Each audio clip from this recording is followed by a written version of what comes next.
Še enkrat lepo pozdravljam v popoldanskem delu in kot ste morda že opazili, v pogovoru z dr. Rogičem in magistrom Aplencem sem večkrat uporabljala tudi določene termine, kot so pričevanje, priča, pričevalci, izpričevanje.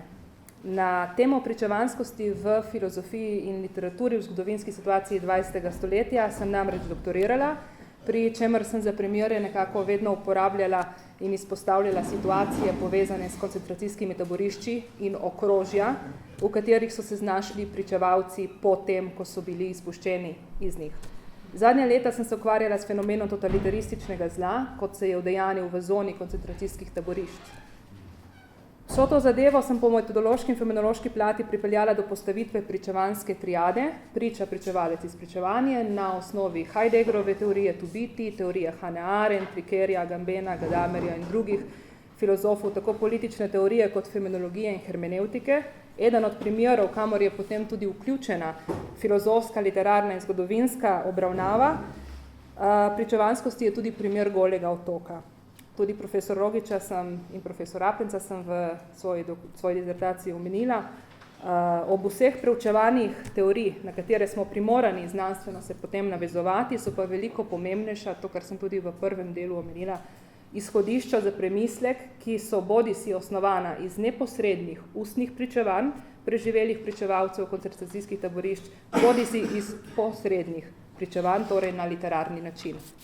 Za začetek bi želela v svojem referatu z naslovom Goli otok kot totalitaristična zastraševalna metoda pričevanja v zgodovinski situaciji 20. stoletja izpostaviti sintagmo zgodovinsko pričevanje, o katerem sem spregovorila tudi na simpoziju o književnosti in Italiji in Avstriji na Slovenski matici novembra 2016, kjer je sicer specifično obravnavano pričevanje Borisa Pahorja. Torej, ko govorimo o zgodovinskih pričevanjih, ki se ohranjajo tudi ali predvsem s književnimi deli, s tem ne mislim tega, da ta pričevanja služijo tako imenovani proformi literarne vede ali zgolj memoarizaciji v nekem arhivu. Temveč je njihovo poslanstvo, da golim dejstvom povrnejo razumevanje njihove pojavitve. Neko dejstvo je lahko dovmeto preko dejanj samo, če so ta priznana, seveda znana in priznana, avtorizirana in če so situacije sprejete, imajo neko veljavo in avtoriteto. Na tem mestu pa že trčimo na prvi problem zgodovinskega pričevanja, ki se tiče priznanja avtoritete pričevalcev, saj je s tem povezano več dejavnikov v razponu od političnega do osebnostnega spektra. Zakaj želim v prvem delu pojasniti, kako pomembno vrednost imajo pričevanja? Pričevanja v zgodovinski situaciji 20. stoletja omogočajo razumevanje, spoznanje in sprejetje zgodovinskih situacij. Vendar pa 20. stoletje ni kar tako preprosto sprejeti, razumeti in nenazadnje spoznati daljnosežnost, katere vpliv določa tudi družbeno-politične razmere, v katerih se je znašel človek 21. stoletja. 20. stoletje je bilo namreč obdobje totalitarizmov z njihovo radikalno politično propagando, koncentracijskimi taborišči, radikalnim psihičnim terorjem, ki se je v preoblečeni podobi nadaljevalo tudi po koncu druge svetovne vojne. Razmislimo torej prvi vidik pričevanja v zgodovinski situaciji, fenomen razumevanja. Kot prvo se zastavlja vprašanje o človekovi soočenosti z neko situacijo, ki se običajno kaže kot nerazumevanje situacije, v kateri se je znašel.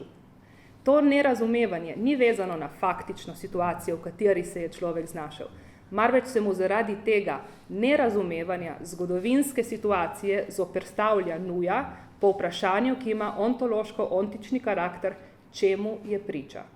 S tem se podaja okvir, da k temu vprašanju je potrebno pristopiti onkraj izolirane situacije, s tem mislim, da se interniranca ne zvede na točko subjekta in govori o subjektiviteti, marveč razumeti to, kar menimo pod biti priča v okviru sklopa pričevanskosti. Koncept pričevanskosti predpostavlja recimo vprašanja. Zdaj vseh tukaj ne bom naštevala, ampak vsaj nekaj. Kaj tvori smisel biti priča in kako se tega smisla udeležuje pričevalec in kaj v tem kontekstu pomeni izkazovanje tega odnosa kot izpričevanje. Biti priča namreč ne zadeva tega, kako faktično razumemo človeka, temveč tisto, kar se faktično izpričuje kot človeško. S tem je povezan tudi drugi fenomen spoznanja, čemu sem priča in kaj se sama zgodovinska situacija izpričuje. Recimo, dogodek, ki se je zgodil nekemu pričevalcu, ni bil le doživljaj, ki bi zaznamoval njegovo občutje, marveč je prizadel njegovo zadevno eksistenco biti v svetu, da jo od tedaj in od tam odlikuje prizadevanje pričevanja. Prizadeta ni njegova fakticiteta, marveč eksistenca. Biti priča vključuje dotaknjenost od nečesa, kar naj se dotično izpriča. Kako se je nekdo počutil v neki situaciji, je izredno pomembno. Vendar, da bi razumeli, potrebujemo spoznanje o tem, čemu je bil pričujoči pravzaprav priča. Saj tisto, čemu je bil nek taboriščnik pričujoč, je zaznamovalo celotno 20. stoletje.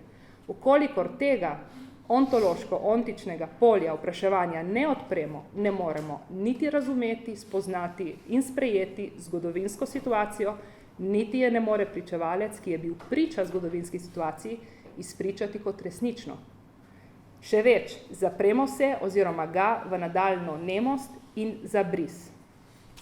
Vsi, mislim, da tu dobro poznamo Agambenovo teorijo o nemi priči, o tem, kaj ostaja po Auschwitzu, arhiv in priča, vprašanja, kaj pahne to človeško do skrajnosti nečloveškega, da preostane samo ono brezčloveško.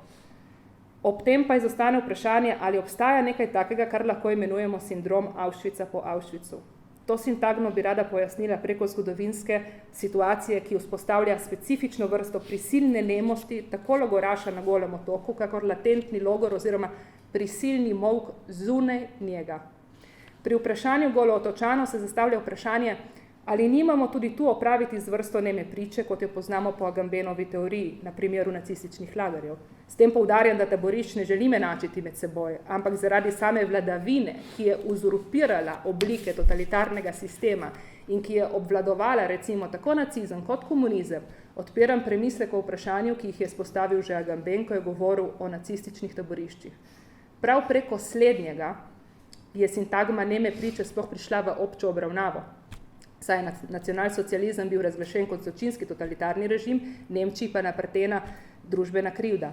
V 20. stoletju pa poznamo situacije in to po Auschwitzu, ko taboriščniki po odpustu iz taborišča niso smeli govoriti o tem, kaj so preživeli in posledično zaprli možnost vprašanja, čemu smo bili pravzaprav priča. Taborišče Goli otok je primer, ko se je taboriščnik zavezal pogodbeni molčečnosti. Vendar zastraševalna metoda ni bila v tem, da bi jo kršil in o Golem otoku spregovoril. Zastraševalna metoda se kaže v tem, da je bil Golootočan razčlovečen do te mere, da je sam zapadel v afazijo.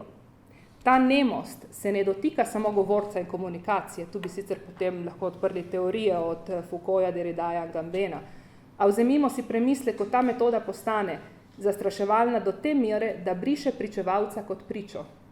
Vendar, če tudi sistemu uspe postaviti pričevalca v stanje afazije, v stanje nemega, se dogodi brisanje priče kot pričevalca, ne pa tudi njen izbris. Zato sem uvodoma poskusila pojasniti, zakaj vprašanje ne sega v samo faktičnost, marveč ima eksistenčni značaj. In zakaj je potrebno postaviti pričanje taboriščnika na drugačno oziroma drugo raven razumevanja kot pripovedovanje o tem, kaj se je samo zgodilo. Odvzem temeljne človeške govorice govora je logorašem diktiral indiferenco do sveta, ne zgolj na omenjenem prostoru taborišča, marveč glede celotnega poimenovanja sveta nasploh. V taki diktirani indiferenci je posameznik soočen z največ možnostjo razumevanja lastne položenosti v svet. Taboriščnik Golega otoka je bil posledično izpuščen iz taborišča, ne pa tudi osvobojen. Goli otok je bil specifičen primer koncentracijskega taborišča, saj je kot taborišče vzpostavljal tihi teror tudi zunaj njega in s tem teroriziral celoten teritorij države.